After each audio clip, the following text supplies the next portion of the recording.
સુરત મહાનગરપાલિકાની જાહેર બાંધકામ સમિતિની બેઠક બુધવારના રોજ મળી હતી, જેમાં 189 કરોડના કામોને સમિતિએ બહાલી આપી હતી, જેમાં 6 જેટલા વિવિધ ઝોનમાં શેલ્ટર હોમ બનાવવાના કામને પણ મંજૂરીની મહોર મારવામાં આવી છે. સુરત મનપાની જાહેર બાંધકામ સમિતિની બેઠક બુધવારના રોજ મળી હતી, જેમાં વિવિધ 86 કામો સાથે વધારાના 8 કામો મળી કુલ 94 કામો રજૂ કરવામાં આવ્યા હતા. 189 કરોડના કામો અંગે ચર્ચા વિચારણા કરાઈ હતી, જેમાં કતારગામ અને લીંબાયત સહિત શહેરના અલગ અલગ ઝોનમાં 6 જેટલા શેલ્ટર હોમ બનાવાશે. 2549 એટલે કે 2549 બેડના શેલ્ટર હોમ બનાવવામાં કામ સાથે પ્લાસ્ટિક વેસ્ટમાંથી રસ્તા બનાવવા સહિતના કામોને સમિતિએ ગ્રાહ્ય રાખી મંજૂરી માટે સ્થાયી સમિતિએ મોકલ્યા છે. જે અંગે જાહેર બાંધકામ સમિતિના ઉપાધ્યક્ષ ગેમર દેસાઈ માહિતી આપી હતી. ગેમર દેસાઈ આજ રોજ મળેલ બાંધકામ સમિતિની મિટિંગમાં એજન્ડા પર કુલ 86 કામો આવેલ હતા, જે પૈકીના અંદાજ મંજૂરી કરીને સામાન્ય સભાને ભલામણ કરવાના 189 કરોડના કામો બધા થઈને મંજૂર કર્યા છે અને એની સામાન્ય સભાને ભલામણ કરી છે. અને ટેન્ડરના કામો હતા એ 1,78,00,000ના કામો હતા, જે આપણે ટેન્ડર મંજૂર કરીને લોકોને સોંપણી કરવામાં આવ્યા છે. 86 કામ ઉપરાંત 8 કામ વધારાના કામ તરીકે હતા, જેને પણ તાકીદે કરવા જો હોવાના કારણે આ મિટિંગમાં મંજૂર કરવામાં આવ્યા છે.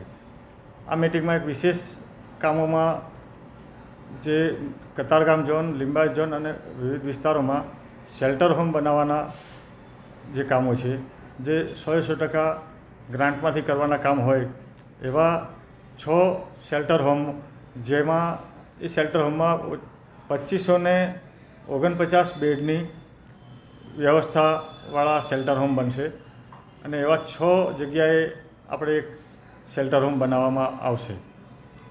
આ સિવાય એક વિશેષ કામ એવું પણ હતું કે શ્રેડેડ પ્લાસ્ટિક વેસ્ટનો ઉપયોગ કરીને મહાનગરપાલિકા એક રસ્તો બનાવવાનું જે કામ હતું. આ શ્રેડેડ પ્લાસ્ટિક વેસ્ટનો ઉપયોગ કરીને જે આપણે કામ કરીએ છીએ, એમાં પ્લાસ્ટિક વેસ્ટનો આપણે એમાં મહત્તમ ઉપયોગ એટલે 1 ટન મટીરિયલમાં આપણે 5 kg પ્લાસ્ટિક વેસ્ટનો ઉપયોગ કરીએ છીએ, જેના કારણે આપણો પ્લાસ્ટિક વેસ્ટનો પણ નિકાલ થાય અને આ રસ્તાની ગુણવત્તા જે છે એ ગુણવત્તા પણ આ ચોમાસામાં જે વરસાદના કારણે ધોવાઈ જતા રસ્તા હોવાના કારણે એની ગુણવત્તા અને એની પ્રતિરોધક ક્ષમતા પણ સારી થતી હોય છે. એટલા માટે આપણે એ શ્રેડેડ પ્લાસ્ટિક રોડનું પણ એક આયોજન આ કામમાં લીધું છે. આવા આપણે અગાઉ 21 કિલોમીટરના રસ્તાઓ બનાવવામાં આવ્યા છે મહાનગરપાલિકા તરફથી, જેમાં આપણે અત્યાર સુધીમાં 104 ટન પ્લાસ્ટિકનો ઉપયોગ કરેલ છે. અને એમાં આપણો સુરત ડુમસ રોડમાં જે જ્યાં RCC રસ્તો પૂરો થાય એના પછી લંગર સુધીનો જે રસ્તો છે એને આપણે આ રસ્તા તરીકે અગાઉ બનાવેલો પણ છે. આ ઉપરાંત વિવિધ રસ્તાઓ અને ચોમાસાને ધ્યાનમાં રાખીને જે કાર્પેટ રીકાર્પેટ કરવાના કામો હતા એ બધા જ આ મિટિંગમાં આવરી લીધા આવે છે અને સર્વાનુમતિએ બધા જ કામો મંજૂર કરવામાં આવે છે. સુરત મનપાની જાહેર બાંધકામ સમિતિમાં રજૂ થયેલા 189 કરોડના કામોની સમિતિએ ગ્રાહ્ય રાખી મંજૂરી માટે સ્થાયી સમિતિમાં મોકલવા હતા. त्या प्रसंगे जाહેર બાંધકામ સમિતિ અધ્યક્ષ રોહિણીબેન પાટેલ સહિતના પણ ઉપસ્થિત રહેવા પામ્યા હતા. અઝર કુરશી સાથે પ્રકાશવાળા.